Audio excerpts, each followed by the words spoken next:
Alors, vous l'aurez constaté, je ne suis pas Bruno Retailleau. Et je le regrette. Vous savez que les ministres ont des contraintes d'agenda, comme on dit pudiquement, et que donc ça n'a pas été possible qu'ils nous rejoignent malgré sa forte volonté.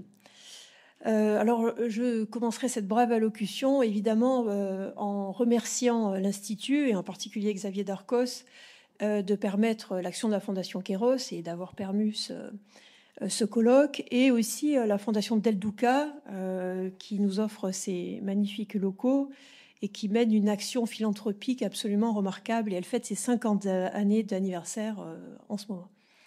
Et pour faire un lien avec ce qui a dit précédemment, Xavier Darcos, c'est celui qui, dans l'esprit des amoureux de l'école, non seulement a créé d'excellents programmes du primaire, qui ont été ensuite largement pleurés par les instituteurs de France, mais aussi qui avait créé, souvenons-nous-en, en 2007, les internats d'excellence, justement, qui ont été ensuite arrêtés sous François Hollande. Et donc, il me semble que lorsqu'on développe et on soutient la liberté scolaire, l'innovation, on ne fait rien d'hostile à l'éducation nationale, on ne fait rien de critique. Bien au contraire, en réalité, je crois qu'on renoue avec un esprit proprement républicain, mais girondin. Vous avez remarqué d'ailleurs que ça tendait vers le sud-ouest, et je pense que l'esprit girondin a quand même largement soufflé sur tout cet après-midi. Alors oui, nous ne sommes pas tellement des jacobins, il faut quand même le reconnaître, mais je crois que ces guerres qui tendent à opposer l'enseignement privé à l'enseignement public, l'État aux familles, les syndicats, à d'autres formes on va dire, de représentation de la société civile, ce sont des guerres qui nous mènent sur des faux chemins et nous épuisent. Et je crois que la situation est si grave aujourd'hui que nous ne pouvons plus nous permettre de nous enferrer dans des choses aussi puériles et irresponsables. Et j'ai beaucoup aimé personnellement, et sans doute avez-vous apprécié ça aussi, que nombre de nos intervenants étaient dans un esprit constructif, de pont entre le sous-contrat, le hors-contrat, le public, le privé, des structures classiques de transmission de notre culture selon des modalités classiques, mais aussi de nécessaires innovations. Et je pense que c'est dans cet esprit-là, à la fois pragmatique, mais bien ancré sur des principes sûrs, que nous pouvons avoir un apport important. Et c'est ce que la Fondation Kéros essaie de faire. Nous avons la chance d'être soutenus par Chantal Delsol, qui a pris la parole, qui est membre de l'Institut et qui nous fait l'amitié de nous aider et nous éclairer dans ce travail. Et avant de vous remercier et puis de vous inviter à prendre un moment plus détendu en échangeant entre vous, je voulais aborder un point que normalement le ministre aurait dû aborder. Alors je ne sais pas exactement de quelle manière, bien sûr, mais c'est un point qui est important. Lorsqu'on défend la liberté scolaire, lorsqu'on défend l'enseignement libre, on entend souvent les mêmes objections, un peu lassantes, je dois dire.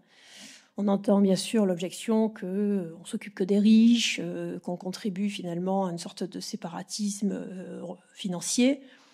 Et j'ai envie de dire que l'État s'en occupe très bien en rendant les écoles privées payantes et les écoles publiques gratuites. Donc s'il y a un séparatisme, il y en a un, c'est vrai, il y a un séparatisme des élites qui, comme à la grande période soviétique, sauvent leurs enfants lâchement en les mettant dans les meilleures écoles privées, voire à l'étranger aujourd'hui, tandis qu'elles laissent barboter le bas peuple dans les écoles publiques qui sont dictées par la carte scolaire. Donc s'il y a un séparatisme important aujourd'hui, c'est celui des élites, et il est choquant d'un point de vue social. Et à mon avis, on n'a pas à le faire nôtre.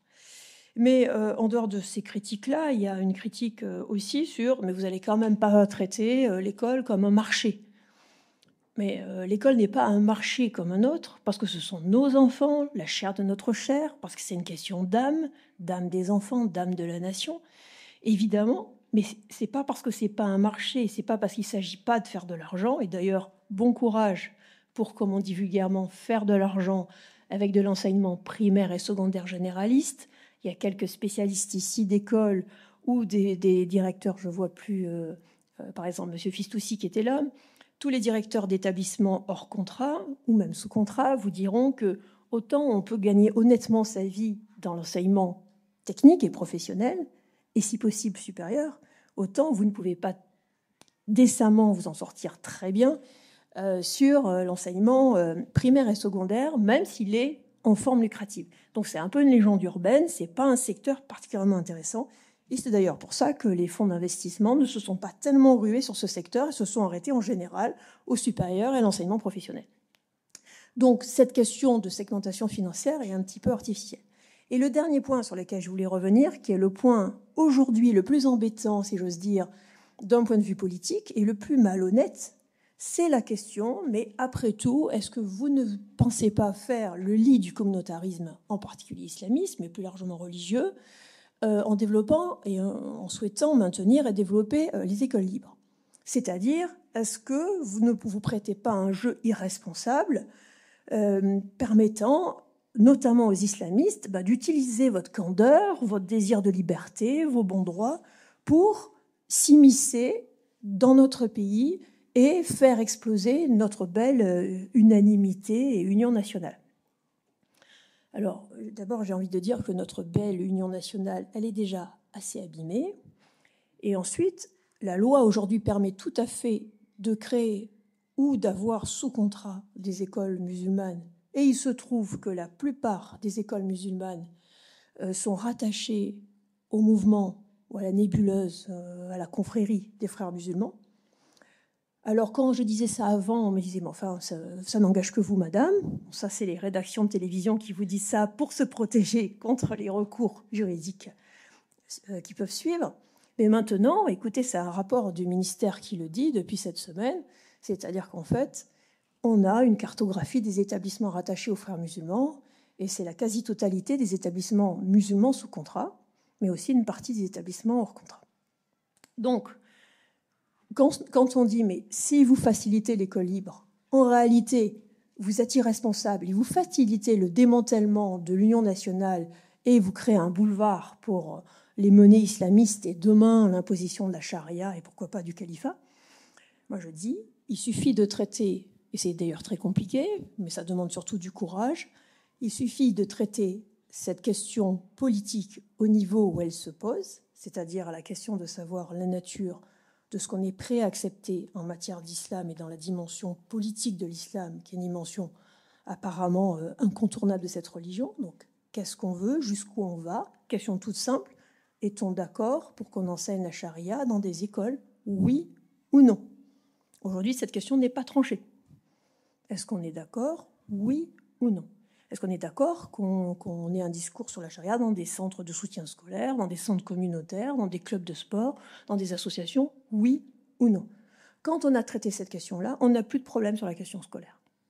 Donc moi, ce que je vois, c'est que les gens qui brandissent cet argument, qui est de dire « Ouh, mais vous allez faire le lit du communautarisme », ce sont en fait des gens qui veulent faire la guerre contre l'école libre et qui ont trouvé cet argument comme un nouvel argument pour réduire en réalité les droits de l'école libre et les droits fondamentalement des parents à avoir un choix.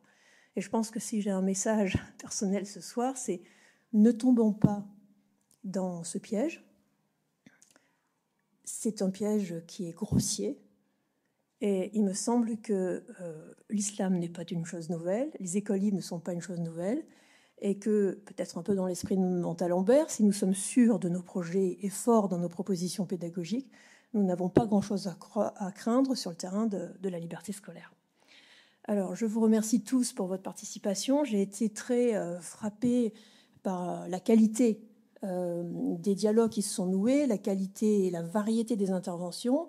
J'étais étonnée de voir que le chèque éducation avait finalement un succès avec des bases théoriques et pratiques très différentes lors de cette conférence. Et on voit aussi que la plupart des gens qui aujourd'hui portent un vrai souci du développement du libre choix et du financement public du libre choix, souvent dans une perspective sociale, ce sont des gens qui, comme moi, sont des purs produits de l'école publique.